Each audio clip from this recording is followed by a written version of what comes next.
भारतीय ज्ञान परंपरा आधारित संस्कृति बोधमाला प्रवेशिका पाठ 6। हमारी वैज्ञानिक परंपरा आज पढ़ेंगे। युगों युगों से देश हमारा उन्नत है, विज्ञानी है, आविष्कारों की जननी यह परंपरा कल्याणी है। हमारा भारत देश विश्व का सबसे उन्नत सभ्यता वाला प्राचीन देश है। हमारे देश में ऋषि मुनि होते थे। वे लोक कल्याण को ध्यान में रखकर विज्ञान की खोज किया करते थे। जब हम रामायण, महाभारत आदि प्राचीन भारत के साहित्य को पढ़ते हैं तो हमें पता चलता है कि भारत में विज्ञान ने कितनी उन्नति की थी। जैसे रामायण के अनुसार कुबेर का पुष्पक विमान बिना ईंधन के चलता था। लक्ष्मण जी द्वारा खींची गई लक्ष्मण रेखा वर्तमान में लेजर वॉल से मिलती प्रतीत होती है, जो दुश्मन से सुरक्षा के लिए बनाई जाती है। अथर्वण ऋषि ने संसार में सर्वप्रथम अग्नि को प्रकट किया। वर्तमान समय में भी अग्नि का उपयोग करके भोजन आदि कई महत्वपूर्ण कार्य किए जाते हैं। वैदिक काल में भारतीय वैज्ञानिकों को वनस्पति शास्त्र का विस्तृत ज्ञान था। उन्होंने वृक्ष, मूल, अंकुर, शाखा, पुष्प, फलों आदि वृक्ष के विभिन्न अंगों की जानकारी दी। महर्षि पराशर ने वृक्ष आयुर्वेद नामक ग्रंथ में वृक्ष की आकृति, प्रकार आदि का वर्णन मिलता है। कौन सा वृक्ष किस उपयोग में आता है, किस में कौन से औषधीय गुण विद्यमान हैं, उसकी जानकारी उन्हें थी। कुछ उदाहरण: भारत में इलेक्ट्रिक सेल का प्रथम आविष्कार अगस्त्य ऋषि ने किया था। परमाणु की खोज करने वाले प्रथम वैज्ञानिक ऋषि कणाद थे। वृक्षायुर्वेदिक नामक ग्रंथ के लेखक पराशर ऋषि थे। कुबेर के पास पुष्पक नामक विमान था, जिसे बाद में रावण ने छीन लिया था। पृथ्वी गोल है यह बताने वाले आर्यभट्ट प्रथम ऋषि थे। विज्ञान: भारत में विज्ञान की परंपरा प्राचीन, कर्ता आविष्कार भी है यह नित्य नवीन। हम भारत के अत्यंत ऋणी हैं, जिन्होंने हमें गिनना सिखाया, जिसके बिना कोई भी सार्थक वैज्ञानिक खोज नहीं की जा सकती थी। प्रसिद्ध वैज्ञानिक अल्बर्ट आइंस्टाइन। प्रश्न: विज्ञान क्या है? उत्तर: क्रमबद्ध एवं विशिष्ट ज्ञान को विज्ञान कहते हैं। तर्क और प्रयोग द्वारा सिद्ध ज्ञान ही विज्ञान है। प्रश्न: मानव जीवन के विकास में विज्ञान किस तरह आवश्यक है? उत्तर: विकास का आधार ही विज्ञान है। विज्ञान की प्रगति के साथ साथ जीवन सरल बनाने के लिए साधन सुविधा जुटती गई और विकास का पहिया आगे बढ़ता गया। प्रश्न: विज्ञान के क्षेत्र में भारत कब से अग्रसर रहा है? उत्तर: भारत प्राचीन काल से ही विज्ञान के क्षेत्र में अग्रसर रहा है। विज्ञान की विभिन्न शाखाओं में भारत का विश्व में महत्वपूर्ण योगदान रहा है। यह हमारे लिए गौरव की बात है। प्रश्न: दुनिया के रंगमंच पर भारत की वैज्ञानिक प्रगति कैसी है? उत्तर: विज्ञान के विकास के कारण उत्पादन के साधनों में भी परिवर्तन आया है। आज विज्ञान तकनीक और भौतिक समृद्धि के साधनों के आविष्कार, उत्पादन तथा वितरण हेतु माध्यम बने हैं। आज जिस देश में विज्ञान जितना विकसित होगा तथा जिसके पास जितनी अद्यतन तकनीक होगी, वह देश दुनिया के रंगमंच पर उतनी ही तीव्र गति से आगे बढ़ पाएगा। भारत आज इस दृष्टि से तीव्र प्रगति करने वाले देशों में से एक है। प्रश्न: प्राचीन काल में भारत की विज्ञान के क्षेत्र में क्या स्थिति थी? उत्तर: हमारे देश की प्राचीन भाषा संस्कृत है। पुरातन साहित्य का अध्ययन करने पर ज्ञात होता है कि केवल यह भाषा विज्ञान व तकनीक की उत्कृष्ट भाषा है, अपितु गणित, भौतिक शास्त्र, रसायन शास्त्र, नक्षत्र विज्ञान आदि के संदर्भ प्राचीन ग्रंथों में उपलब्ध है। शताब्दियों पूर्व आर्यभट्ट ने पाई का मान 3.416 निकाला था। भारत विज्ञान के क्षेत्र में तब से अग्रणी था जब विश्व विज्ञान के क्षेत्र में शुरुआत भी नहीं कर पाया था। प्रश्न: भारत की वैज्ञानिक दृष्टि कैसी रही है? उत्तर: भारत प्राचीन काल से ही वैज्ञानिक दृष्टिकोण रखकर कार्य करता आ रहा है। हमारे ऋषि मुनि वैज्ञानिक थे। उन्होंने अपने शोधों में विज्ञान को प्राचीन ग्रंथों में लिखा। हमारी परंपराओं में भी तार्किकता है। प्रश्न: यदि भारत प्राचीन काल से विज्ञान को जानने वाला देश रहा है तो आज पिछड़ा क्यों है? उत्तर: संस्कृत भारत की प्राचीन भाषा है। ऋषि मुनियों ने अपना ज्ञान विज्ञान उसी भाषा में लिखा है। आज संस्कृत को समझने वाले वैज्ञानिक नहीं रहे, इसलिए समृद्ध ज्ञान की जानकारी नहीं है।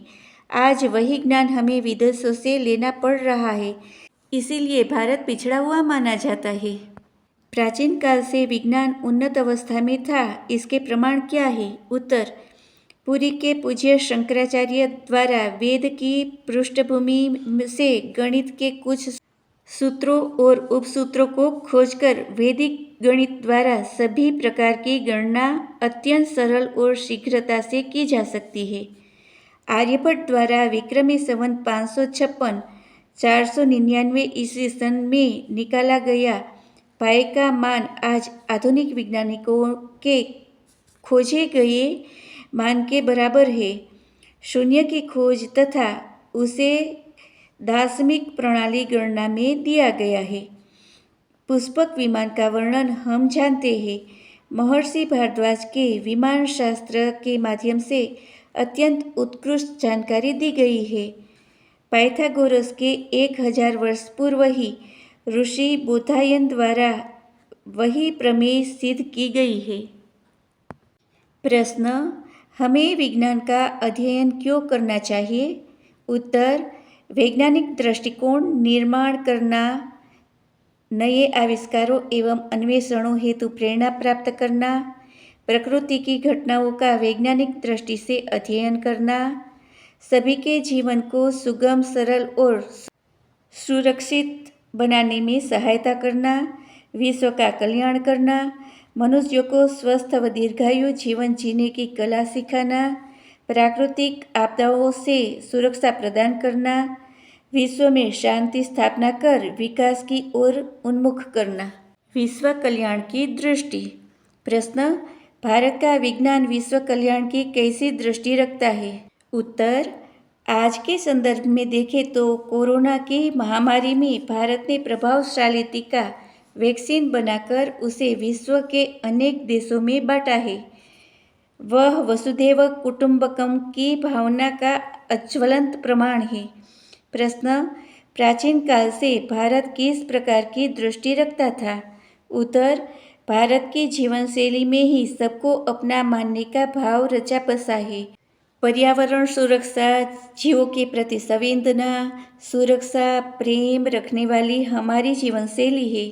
चींटियों को दाना देना, वृक्षों को जल चढ़ाना, पहली रोटी गाय की आदि सहज जीवनचर्या से भारत मानव कल्याण एवं विश्व कल्याण करता आ रहा है।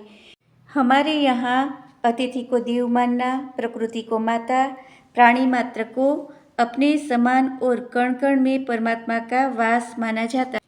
भारत में दिनचर्या में विज्ञान किस प्रकार सम्मिलित है? उत्तर: नित्य स्नान, बाहर से आने पर हाथ पांव धोकर घर में प्रवेश करना, स्वच्छता का ध्यान रखना, समाज हित में दान देना, मिट्टी के घर में रहना और उसको गोबर से लीपना, चूने से पोतना, जो घातक सूर्य रश्मियों से रक्षा करते हुए स्वाभाविक वातानुकूलन यंत्र का काम करते थे। जल पूर्ति के लिए तालाबों का निर्माण, सार्वजनिक कुओं का निर्माण व उपयोग करना जल संरक्षण व संवर्धन का उदाहरण है। प्रकृति को पूजना और उसकी सुरक्षा करना, यह सब विश्व कल्याणकारी है। आहार विहार, योग, व्यायाम आदि शरीर विज्ञान की दृष्टि से महत्वपूर्ण है। आयुर्वेद स्वास्थ्य का ही विज्ञान है। वेदांग ज्योतिष के उपदेशक आचार्य लगत थे। शूल्व सूत्र के रचयिता बोधायन थे।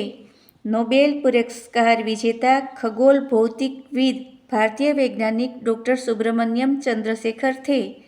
शरीर रचना विज्ञान और चिकित्सा का नोबेल पुरस्कार प्राप्त करने वाले भारतीय मूल के वैज्ञानिक डॉक्टर हरगोविंद खुराना थे। अल्बर्ट आइंस्टाइन के साथ शोध कार्य करने वाले भारतीय वैज्ञानिक डॉक्टर सत्येंद्रनाथ बसु थे। वराहमिहिर के अनेक ग्रंथों पर टीकाएं लिखने वाले ज्योतिषी भट्टोत्पल थे। भारतीय वैज्ञानिक प्रोफेसर जगदीश चंद्र बसु। प्रोफेसर जगदीश चंद्र बसु को अपने अनुसंधानों पर गहरा विश्वास था। उन्होंने यह सिद्ध करने के लिए कि पेड़ पौधों में भी जीवन है के अपने प्रयोग को सार्वजनिक करने का निर्णय किया। बड़ी संख्या में वैज्ञानिक व सामान्य जन उसका प्रयोग देखने के लिए आए। उन्हें यह सिद्ध करना था कि पेड़ पौधों को भी पीड़ा होती है और विष देने से वे मर भी जाते हैं। बसु ने पौधे में विष का इंजेक्शन लगाया। अनुमान के अनुसार कुछ क्षणों में उस पौधे को मुरझा जाना था, पर पेड़ ज्यों का त्यों खड़ा रहा। कुछ लोग हंसने भी लगे, पर बसु विचलित नहीं हुए। उन्होंने तुरंत कहा कि अगर यह विष पौधे को नुकसान नहीं पहुंचा सकता, तो यह मुझे भी नुकसान नहीं पहुंचा सकता है, और अपने आप को उस विष का इंजेक्शन देने के लिए तैयार हो गए। तभी एक व्यक्ति सामने आया और उसे अपनी छेड़छाड़ स्वीकार की। उसने विष की जगह उसी रंग का पानी शीशी में भर दिया था। जब बसु ने उस पौधे को असली विष का इंजेक्शन लगाया तो पौधा शीघ्र ही मुरझा गया। इस प्रयोग द्वारा उन्होंने सिद्ध किया कि वनस्पति में भी जीवन होता है। कुछ महान वैज्ञानिक। अथर्वण ऋषि, संसार के प्रथम वैज्ञानिक जिन्होंने अग्नि को प्रकट किया। उनके शिष्यों वंशजों ने अग्नि के अनेक प्रकारों का आविष्कार किया। कपिल, सांख्य सूत्रों के रचयिता, सृष्टि का विकास के प्रणेता। टी.आर. शेषाद्रि, शैवाल रसायन के विशेषज्ञ। वर्गीस कुरियन, श्वेत दुग्ध क्रांति के जनक। M.S. स्वामीनाथन, हरित क्रांति के जनक। भारतीय वैज्ञानिक। भारतीय वैज्ञानिकों के संबंध में कुछ जानकारियाँ। रिक्त स्थानों को भरिए। भास्कराचार्य ने न्यूटन से लगभग 500 वर्ष पूर्व गुरुत्वाकर्षण की जानकारी दी थी। पृथ्वी सूर्य की परिक्रमा करती है का सिद्धांत देने वाले विश्व के प्रथम वैज्ञानिक आर्यभट्ट। वनस्पति में भी जीवन है। समस्त विश्व को यह जानकारी जगदीश चंद्र बसु ने दी थी। शून्य के उपयोग के नियम बनाने वाले वैज्ञानिक ब्रह्मगुप्त। विश्व में 20वीं शताब्दी के महान भारतीय गणितज्ञ श्रीनिवास रामानुज। परमाणु की खोज करने वाले प्रथम वैज्ञानिक कणाद। प्रश्न, थुम्बा कहाँ है, यह क्यों प्रसिद्ध है? उत्तर, केरल प्रांत, रॉकेट प्रक्षेपण केंद्र। प्रश्न, श्रीनिवास रामानुज का नाम किस लिए प्रसिद्ध है? उत्तर, गणितज्ञ के नाते। प्रश्न, डॉक्टर चंद्रशेखर वेंकटरामन सीवी रमन को सन 1930 में किस कार्य के लिए नोबेल पुरस्कार प्राप्त हुआ? उत्तर, भौतिक विज्ञान में रमन प्रभाव की खोज के कारण। प्रश्न, वैकल्पिक ऊर्जा का स्रोत क्या है? उत्तर, सौर ऊर्जा, जल ऊर्जा एवं पवन ऊर्जा। प्रश्न, वृक्ष की आयु कैसे ज्ञात की जाती है? उत्तर, वृक्ष की आयु बढ़ने से उसकी शाखाएं व तना मोटे होते जाते हैं।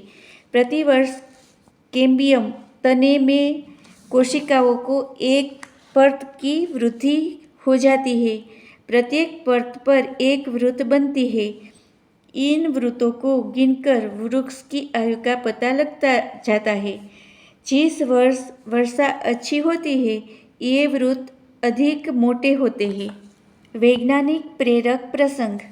भारत के वैज्ञानिक पूर्व राष्ट्रपति डॉक्टर APJ अब्दुल कलाम अपनी पुस्तक विजन 2020 में अपने अनुभव के विषय में लिखते हैं कि मेरे कमरे में दीवार पर एक बहुरंगी कैलेंडर टंगा है।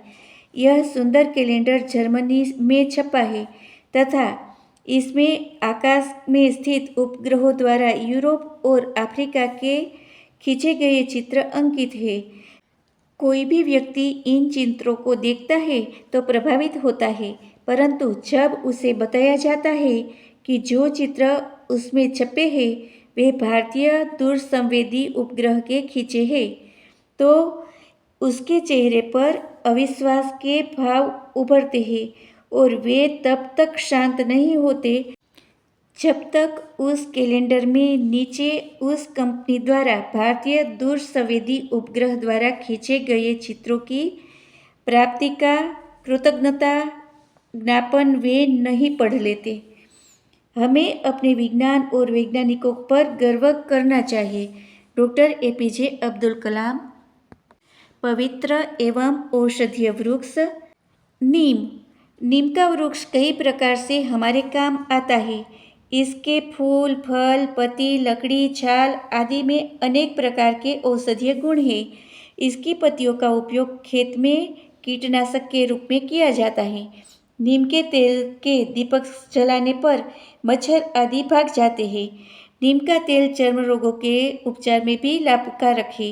भारतीय परिवारों में नीम के वृक्ष की पूजा की जाती है और शुभ कार्यों में नीम की पत्तियों का उपयोग किया जाता है। नीम के वृक्ष की छाया शीतलता प्रदान करती है। आम।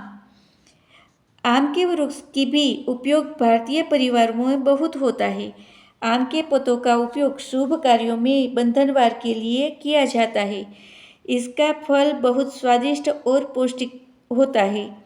नारियल। नारियल वृक्ष के फल का हम 3 प्रकार से प्रयोग करते हैं। हरे नारियल का पानी पीते हैं। नारियल पानी पेट के लिए बहुत लाभदायक है। इसमें अधिक मात्रा में प्रोटीन पाया जाता है।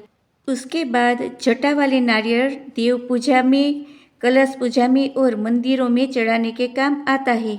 नारियल जब सूख जाता है तो उसमें से उसकी गिरी को गोला निकलता है। उसका तेल बनता है। यह तेल हमारे दैनिक जीवन में उपयोग में आता है। नारियल का तेल लगाने से सिर में बाल को पोषण मिलता है और उसकी वृद्धि होती है। भारतीय कालगणना 1। समय को काल भी कहा जाता है, इसलिए समय की गिनती को हम कालगणना कहते हैं। कालगणना की भारतीय पद्धति बहुत प्राचीन है। बहुत लंबे समय तक यह प्रचलन में थी, किंतु आज इसका प्रयोग केवल पंचांग में किया जाता है। यह जानकारी कितनी अद्भुत है, कितनी आश्चर्यचकित कर देने वाली है, कितनी सूक्ष्म है और कितनी निश्चित है। आओ हम अद्भुत कालगणना को जानें। समय का नाप। समय का सबसे छोटा नाप है परमाणु। 2 परमाणु बराबर 1 अणु। 3 परमाणु बराबर 1 त्रस रेणु। 3 त्रस रेणु बराबर 1 त्रुटि। क्या आप जानते हैं कि त्रुटि किसे कहते हैं? कमल की पंखुड़ी को सुई से छेद करने में जितना समय लगता है उतने समय को त्रुटि कहते हैं तथा 3 त्रस रेणु को पार करने से सूर्य की किरण को जितना समय लगता है उतने समय को त्रुटि कहते हैं। 100 त्रुटि बराबर 1 वेद। 3 वेद बराबर 1 लव। 3 लव बराबर 1 निमेष। 3 निमेष बराबर 1 क्षण। अरे, यह निमेष शब्द तो पहली बार सुना है। पलक झपकने को निमेष और उन्मेष कहते हैं। आँख बंद करके खोलने को पलक झपकना कहते हैं। निमेष का अर्थ है आँख बंद होना और उन्मेष का अर्थ है आँख खुलना। पलक झपकने की क्रिया में आँख बंद होने को जितना समय लगता है उतने समय को निमेष कहते हैं। 3 निमेष का 1 क्षण होता है। क्षण शब्द से तो हम परिचित हैं। 5 क्षण बराबर 1 काष्ठा। 15 काष्ठा बराबर 1 लघु। 15 लघु बराबर 1 घटी। यह घटी क्या है? एक शेर 500 मिली पानी जिसमें भर सके इतना बड़ा 6 पल तांबे का पात्र ले। 20 गुंजा भार की 4 अंगुल लंबी सोने की सिंक से उस पात्र में छेद करे। एक बड़े पात्र में पानी भरकर उसमें यह छेद वाला पात्र रखे। जितने समय में यह पात्र पानी से भरकर डूब जाएगा उतने समय को 1 घटी या घटिका कहते हैं। 1 घटी बराबर 24 मिनट होते हैं। भारतीय कालगणना 2। ऊपरोक्त आपने जो पढ़ा वह समय का नाप है। समय के लिए पर्यायवाची शब्द काल। श्रीमद् भगवत महापुराण में परमात्मा की 3 स्वतंत्र शक्तियाँ कही है, काल शक्ति, क्रिया शक्ति और ज्ञान शक्ति। इसका अर्थ यह है कि काल स्वयं परमात्मा की शक्ति है। काल अत्यंत बलवान है, काल शक्ति अनंत है। काल को विभाजित नहीं किया जा सकता। जिस प्रकार पानी निरंतर बहता रहता है, उसी प्रकार काल अथवा समय भी निरंतर गति करता है। पानी को तो फिर भी किसी पात्र में या जलाशय में बांधा जा सकता है, परंतु काल को किसी भी प्रकार से बांधा नहीं जा सकता। समय का नाप 2 घटी बराबर 1 मुहूर्त। मुहूर्त आज की गणना में 48 मिनट का होता है। 7 घटी का 1 प्रहर, 8 प्रहर का 1 दिन रात होते हैं। 4 घटी के समय को चौघड़िया कहते हैं। 1 प्रहर में 2 चौघड़िए होते हैं। 12 घंटे के दिन में 8 और 12 घंटे की रात्रि में 8। इस प्रकार प्रतिदिन कुल 16 चौघड़िए होते हैं। औसत प्रत्येक चौघड़िया 96 मिनट का होता है। विशेष ध्यान दें, 1 प्रहर बराबर 3 घंटे, 1 चौघड़िया बराबर 1 घंटा 36 मिनट। 60 घटी बराबर 24 घंटे, 1 घटी बराबर 24 मिनट। 7 घटी बराबर 1 प्रहर और 1 प्रहर में 180 मिनट अर्थात 3 घंटे होते हैं। 1 चौघड़िया बराबर 96 मिनट अर्थात लगभग 1 घंटा। 1 पल बराबर 24 सेकंड और 2 विपल बराबर 1 सेकंड। 1 सेकंड बराबर 33,750 त्रुटि और 4 सेकंड बराबर 1 अणु। देखा आपने, हमारी सबसे छोटी इकाई त्रुटि सेकंड से भी कितनी अधिक छोटी है। 24 घंटा बराबर 1 दिन, यह तो आप जानते हैं, परंतु पखवाड़ा क्या होता है? 15 दिन बराबर 1 पखवाड़ा या पक्ष। 2 पखवाड़े बराबर 1 मास। 2 मास बराबर 1 ऋतु।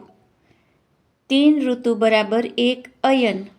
2 अयन बराबर 1 वर्ष। वर्ष को संवत्सर भी कहते हैं। 1 मास में 30 दिन और 1 वर्ष में 12 मास होते हैं।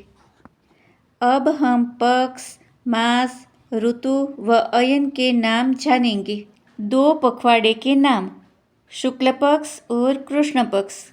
12 मास के नाम, चैत्र, वैशाख, जेठ, आषाढ़, श्रावण, भाद्रपद, आश्विन, कार्तिक, मार्गशीर्ष, पौष, माघ, फाल्गुन। 6 ऋतुओं के नाम, ग्रीष्म, वर्षा, शरद, शिशिर, हेमंत, वसंत। 2 अयनों के नाम, उत्तरायण, दक्षिणायन।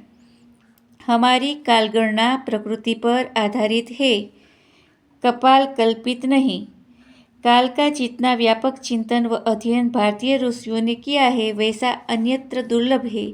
आइए उसका कुछ भाग हम यहाँ समझें। काल के मुख्य 2 भाग हैं, भूतकाल और भविष्यकाल। भूतकाल का अर्थ है बीता हुआ समय। बीता हुआ समय कभी वापस नहीं आता। भविष्यकाल का अर्थ है आने वाला समय, उसे अनागत कहते हैं। भूतकाल एवं भविष्यकाल दोनों के बीच वाले बिंदु को वर्तमान काल कहते हैं। वर्तमान काल निरंतर चलता रहता है, उसकी गति भूतकाल की ओर होती है, अर्थात वर्तमान काल निरंतर भूतकाल में परिवर्तित होता रहता है।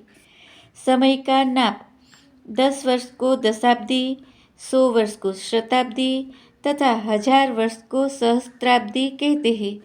अब हम कालगणना की इकाई युगों में जानेंगे। 4,32,000 वर्ष बराबर 1 कलयुग। 8,64,000 वर्ष बराबर 1 द्वापर युग। 2 कलयुग बराबर 1 द्वापर युग। 12,96,000 वर्ष बराबर 1 त्रेता युग। सहस्त्र,28,000 बराबर 1 सतयुग। 4 कलयुग बराबर 1 सतयुग। 3 कलयुग बराबर 1 त्रेता युग। 432 सहस्त्राब्दी बराबर 1 कलयुग। 2 कलयुग बराबर 1 द्वापर युग। 3 कलयुग बराबर 1 त्रेता युग, 4 कलयुग बराबर 1 सतयुग, अर्थात कलयुग का दुगुना द्वापर, कलयुग का तिगुना त्रेता तथा कलयुग का चौगुना सत्ययुग है। सत्ययुग प्लस त्रेता युग प्लस द्वापर युग प्लस कलयुग बराबर 1 महायुग होता है और 1 महायुग को 4 युगों का समय होने से एक चतुर्युगी भी कहते हैं। अब आप गणना कर सकते हैं कि एक चतुर्युगी में कितने वर्ष होंगे। एक चतुर्युगी बराबर सतयुग के 17,28,000 वर्ष प्लस त्रेता युग के 12,96,000 वर्ष प्लस द्वापर युग के 8,64,000 वर्ष प्लस कलयुग के 4,32,000 वर्ष बराबर 43,20,000 वर्ष, अर्थात एक चतुर्युगी 43,20,000 वर्ष की होती है। चतुर्युगी की अगली इकाई मनवंतर हम आगे जानेंगे। संगीत की भारतीय परंपरा। भारतीय संगीत है कलापूर्ण विज्ञान, राग रागिणी में छुपा स्वर का दिव्य विधान। भारतीय संगीत परंपरा बहुत प्राचीन है। भारत में संगीत विषयक जितना ज्ञान विज्ञान विकसित हुआ, संसार में ऐसा अन्यत्र दुर्लभ है। संगीत के 7 शुद्ध स्वर, विकृत स्वर मिलाकर 12 होते हैं, इसलिए इनके समूह को सप्तक कहते हैं। सप्तक 3 होते हैं। 1 मंद्रक सप्तक यानी सामान्य से धीमे मंदा, 2 मध्यम सप्तक यानी सामान्य और 3 तार सप्तक यानी सामान्य से तेज ऊंचा स्वर। इसके अतिरिक्त कभी कभी अतितार सप्तक का भी प्रयोग मिलता है। मंद्र सप्तक के स्वर नीचे बिंदु सा रे ग म प ध नी और तार सप्तक के स्वर ऊपर बिंदु लगातार साम रेम गम पम मम पम धम निम दर्शाए जाते हैं। यह संगीत के लिपि चिन्ह है। इन्हें उर्दू भाषा में नुक्ते या संस्कृत भाषा के अनुस्वार जैसा उच्चारण नहीं करते, केवल दर्शाया जाता है। आरोह अवरोह स्वरों का क्रमशः चढ़ाव बढ़ता क्रम आरोह, सारे ग म प ध नि सा व उतार घटता क्रम सा नी ध प म ग रे सा अवरोह कहलाता है। ठाट एवं राग। आधुनिक भारत के मुख्य रूप से 2 संगीत पद्धति प्रचलित है। भारत के उत्तरी और मध्य क्षेत्र में हिंदुस्तानी संगीत पद्धति को पंडित विष्णु दिगंबर भातखंडे ने व्यवस्थित कर लिपिबद्ध करने में महत्वपूर्ण योगदान किया है। भारत के दक्षिणी प्रांतों में कर्नाटक संगीत पद्धति प्रसिद्ध है। स्वर श्रुतियों पर आधारित होते हैं, जो बहुत सूक्ष्म अंतर वाली सुनिश्चित संगीत उपयोगी ध्वनियाँ हैं। षड्ज, पंचम और मध्यमा की 4-4, गंधार और निषाद की 2-2 तथा ऋषभ व धैवत की 3-3, इस प्रकार 22 श्रुतियाँ हैं। हिंदुस्तानी संगीत पद्धति में ये स्वर पहली किंतु कर्नाटक संगीत पद्धति में अंतिम श्रुतियों पर स्थित माने गए हैं। 12 स्वरों को प्रमुख रूप में विशेष प्रकार से निश्चित किया गया है, जिसके आधार पर अलग अलग रागों की रचना होती है। ये ठाट कहलाते हैं।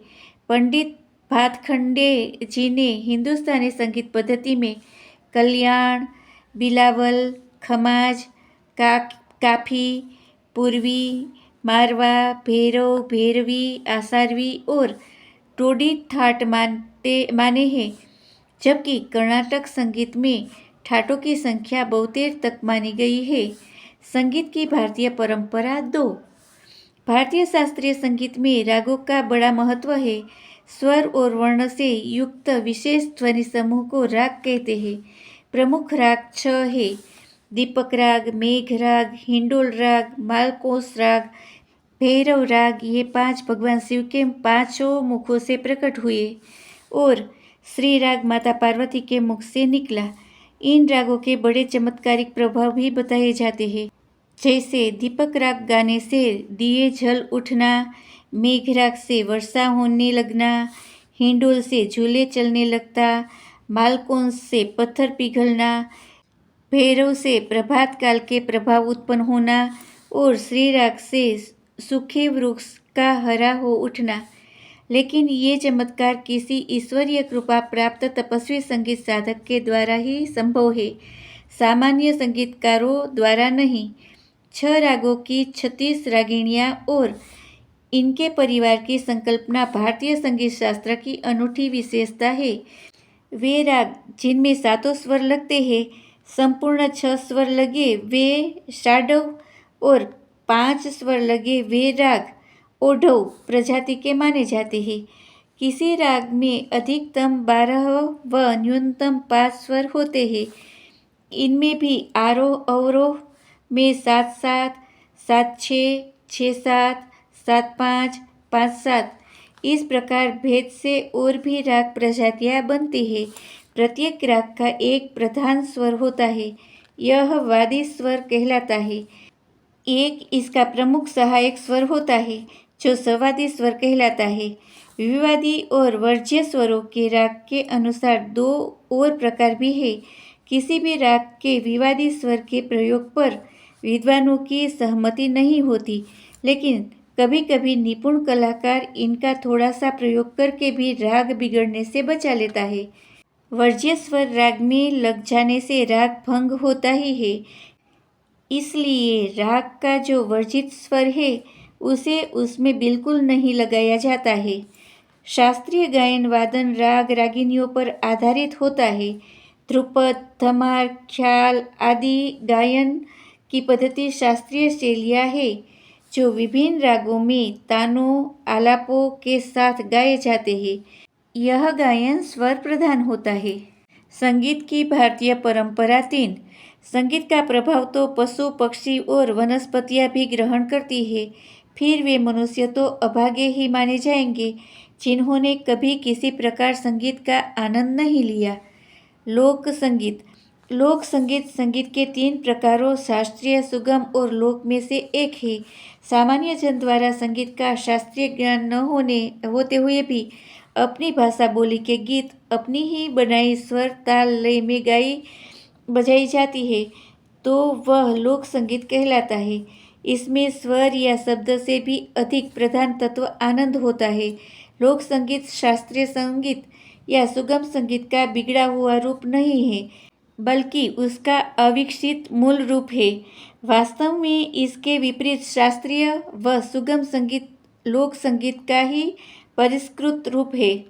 भगवान शिव, माता गौरी, ब्रह्मा, देवर्षि नारद, महर्षि तुम्बुर, मुनिराज मतंग से लेकर स्वामी हरिदास, बेजू बावरा, तानसेन, अष्टछाप के भक्त कवियों सूरदास आदि से होती हुई संत पुरंदरदास, संत त्यागराज, मुथुस्वामी, दीक्षितार, श्यामा शास्त्री, पंडित विष्णु नारायण भातखंडे, पंडित विष्णु दिगंबर पलुस्कर, कृष्णराव पंडित, पंडित भीमसेन जोशी, कुमार गांधर्व, पंडित ओंकारनाथ ठाकुर, लता मंगेशकर तथा असंख्य नाम भारतीय संगीत परंपरा को युगों युगों से समृद्ध करते रहे हैं। सभी के नाम उल्लेख करना यहाँ संभव नहीं है, पर सभी की संगीत साधना प्रमणीय है। 18 विद्याएं और 64 कलाएं। मनुष्य द्वारा अपने विभिन्न भावनाओं के अनुसार स्वयं की अनुभूतियों को प्रकट करने की प्रवृत्ति से विविध कलाओं का जन्म हुआ। मनुष्य ने अपने आसपास की स्थूल प्रकृति से अपने जीवन के लिए उपयोगी वस्तुओं को जैसी थी वैसे ही लेने की स्थिति से आगे चरण बढ़ाए। वह उन्हीं वस्तुओं को अपनी भावनाओं और आवश्यकताओं के अनुसार परिवर्तित कर उपयोग में लाने लगा। यही कुशलताएं उसने जीवन के सूक्ष्म जगत को अभिव्यक्त करने में भी उपयोगी की। इस प्रकार कलाओं का निरंतर विकास होता गया। यह क्रम आगे भी चलता रहेगा। कलाओं ने मनुष्य को पशुओं से श्रेष्ठतम बनाने में महत्वपूर्ण भूमिका निर्वाह की। यहाँ तक कि साहित्य संगीत कला विहीन साक्षात पशु पुच्छ विषाणहीन, यानी साहित्य संगीत कला से विहीन मनुष्य बिना सिंग पूछ का पशु माना जाने लगा। साहित्य व संगीत की कला ही है, लेकिन इनका इतना प्रसार हो गया कि ये विशेष रूप से उल्लेखनीय हो गई। चित्र बनाना, मूर्ति बनाना, संगीत आदि कुछ कुशलताओं को हम सामान्य रूप से कला के रूप में जानते हैं, लेकिन कलाएं असंख्य है। प्राचीन काल से कई कलाएं आज भी चली आ रही है। कई के रूप बदलते रहे और कई नई कलाओं के रूप में स्थापित होती रहती है। नई कलाओं के विकास में विज्ञान का भी योगदान रहता है। विज्ञान मानव मन की भावनाओं और कल्पनाओं को अभिव्यक्त करने के सरल साधन और समझ प्रदान करता है।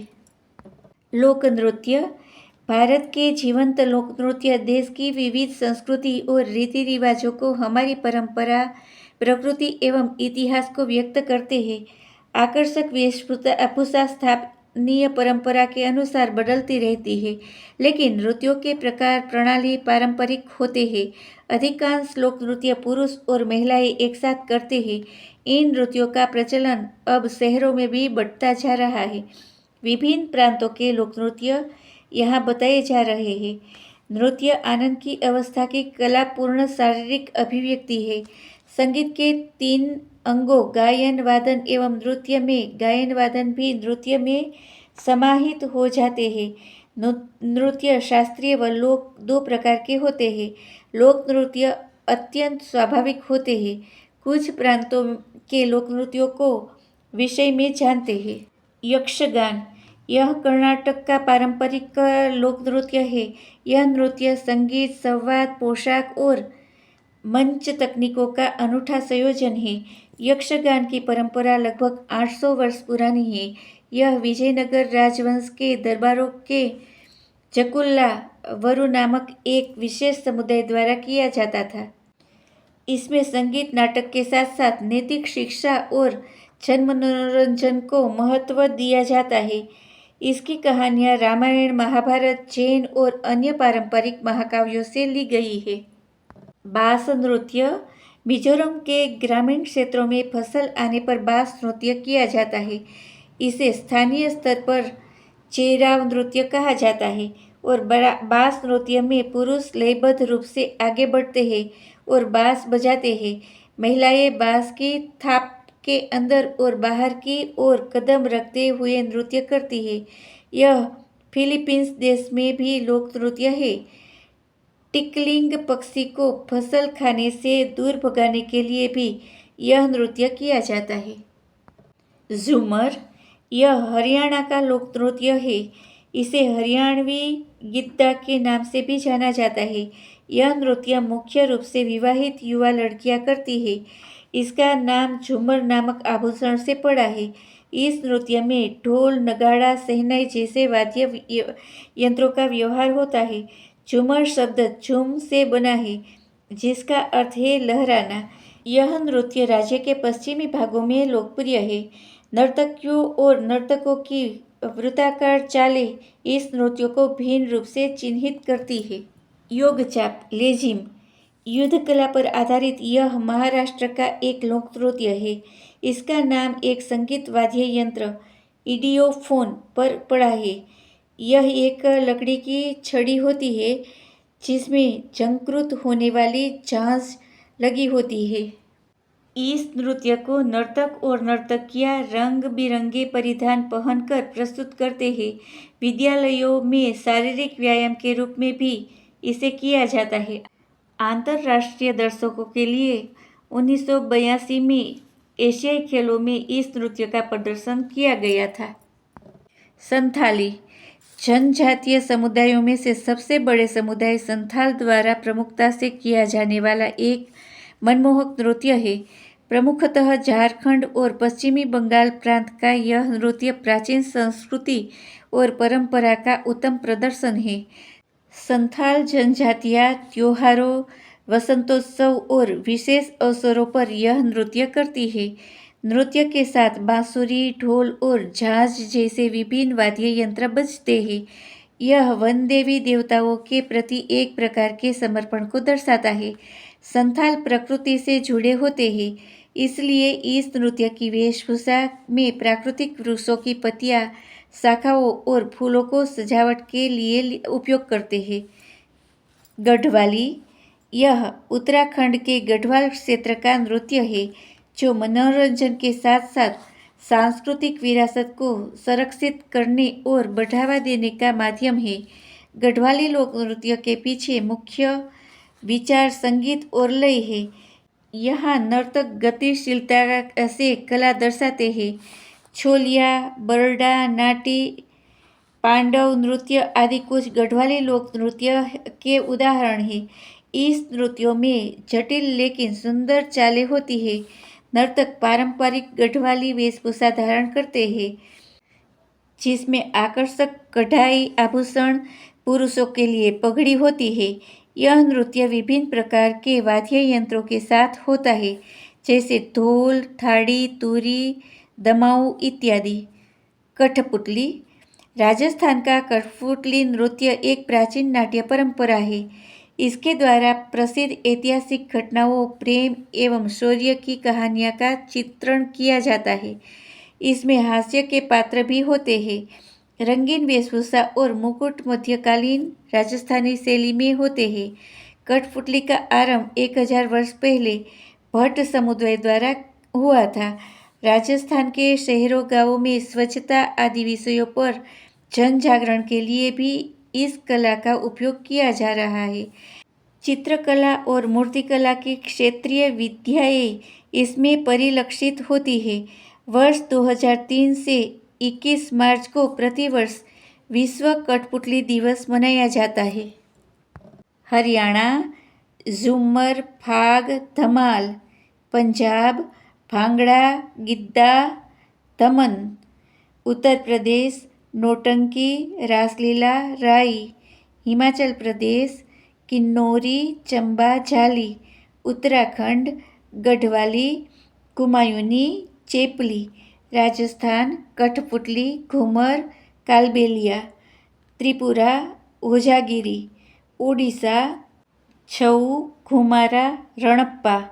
आंध्र प्रदेश घंटा, मर्दला, कोलाट्टम, कुम्मी। मध्य प्रदेश मटकी, तरतली, जवारा। छत्तीसगढ़ झूमर, गोरमारिया, वेदमती। झारखंड कर्मा, मुंडा, संथाली, घोरानाच। पश्चिम बंगाल बाउल, छाऊ, गंभीरा। सिक्किम ताशी, यांगकू, चुप्फाट। मेघालय लाहो, बाला, नोगक्रेम। असम बिहू, बिछुआ, नागा। अरुणाचल प्रदेश मुखोटा, पोंग, छम। कर्नाटक यक्षगान, सुग्गी, करगा। गोवा फुगडी, डाकनी, सिगमो। तेलंगाना किसाबादी, पेरिणी, शिवतांडवम। केरल कालिअट्टम, ओट्टम, थुलाल।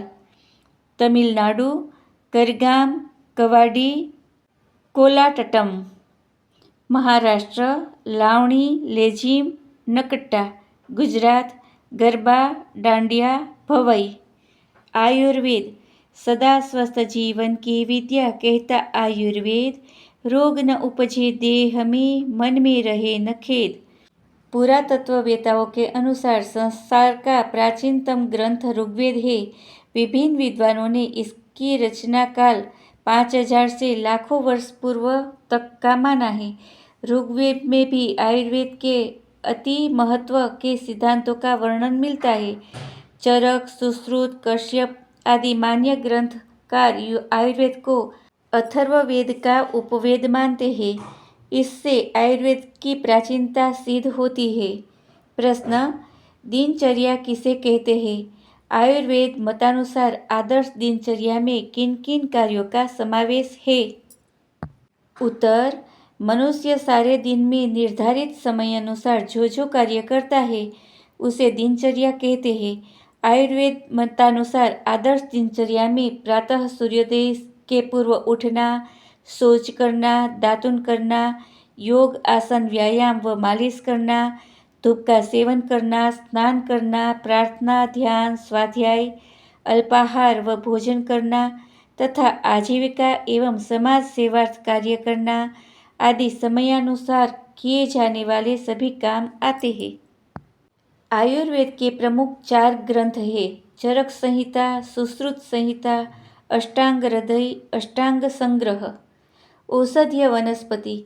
कहा गया है कि नास्ति मूलम अनौषधम, कोई भी वनस्पति ऐसी नहीं जो औषधि न हो।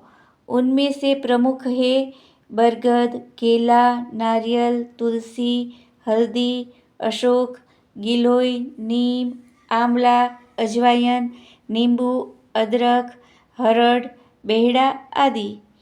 आयुर्वेद के इतिहास पर दृष्टि डालें तो इसमें वनस्पतियों, जड़ी बूटियों और मसालों के प्रयोग से होने वाले स्वास्थ्य लाभ का विशेष उल्लेख मिलता है। आधुनिक चिकित्सा विज्ञान ने भी इससे होने वाले लाभों को स्वीकार किया है। अध्ययनों में पाया गया है कि आयुर्वेदिक सिद्धांत पर आधारित औषधियाँ कई गंभीर रोगों की हानि को कम कर सकती है। इतना ही नहीं, कुछ औषधियों को कैंसर जैसे गंभीर और घातक रोगों से बचाने वाला भी माना जाता है। उदाहरणार्थ, अदरक। अध्ययनों में अदरक को इसके एंटी इन्फ्लामेटरी और दर्द निवारक प्रभावों के लिए विशेष कारगर माना जाता रहा है। अदरक का सेवन मितली को सफलतापूर्वक ठीक करने में मदद कर सकता है। मॉर्निंग सिकनेस, सर्दी जुकाम और गले की समस्याओं में भी इसके सेवन को लाभकारी पाया गया है। अदरक के एंटी इन्फ्लामेटरी गुण कष्ट और सूजन को ठीक करने में मदद करते हैं। मेथी। मेथी के गुणों का आयुर्वेद में विशेष उल्लेख मिलता है। टेस्टोस्टेरोन हार्मोन के स्तर पर इसके प्रभाव देखे गए हैं। इसके अतिरिक्त रक्त शर्करा को नियंत्रित रखने में भी मेथी का सेवन करना विशेष लाभकारी है। अध्ययनकर्ताओं ने पाया कि इसमें प्लांट प्रोटीन 4 हाइड्रॉक्सीसोल्यूसिन होता है, जो इंसुलिन के स्तर में सुधार कर सकता है। प्रतिदिन मेथी के अर्क का सेवन रक्त शर्करा के स्तर को कम करने में विशेष लाभकारी है। स्थापत्य कला। स्थापत्य कला या वास्तु विज्ञान, इसका अर्थ है कि भवन निर्माण की कला या कारीगिरी। स्थापत्य कला के जनक देवशिल्पी विश्वकर्मा जी माने जाते हैं। भारतीय स्थापत्य कला का संबंध सिंधु घाटी की सभ्यता का अध्ययन करने पर प्रामाणिकता के साथ मिलता है। वास्तुविद्या भारतीय संस्कृति की विविधता को समझाने की कुंजी है, जिसमें मनुष्यों को सुखी जीवन एवं सभी व्यवस्थाओं को सुचारू रूप से चलाने के लिए उनके निवास स्थान का स्वरूप कैसा हो, इसका ज्ञान दिया जाता है। 830 विश्व प्रसिद्ध स्मारकों की सूची में हमारे देश का स्थान सर्वोच्च है। भारतीय संस्कृति के अनुसार देश के सभी धार्मिक स्थल स्थापत्य कला के अनूठे उदाहरण हैं। हमारी उपलब्धियाँ। गौमूत्र से जलने वाले ज्योतिर्लैंप के आविष्कार। कानपुर के युवा वैज्ञानिक का नाम बताइए। सदा बहादुर सिंह। भारतीय वैज्ञानिकों द्वारा खोजी गई परमाणु विकिरण पर निगरानी रखने की तकनीक का नाम बताइए। गामा डोज लागर। हमारी वैज्ञानिक परंपरा पाठ यहाँ समाप्त होता है। धन्यवाद।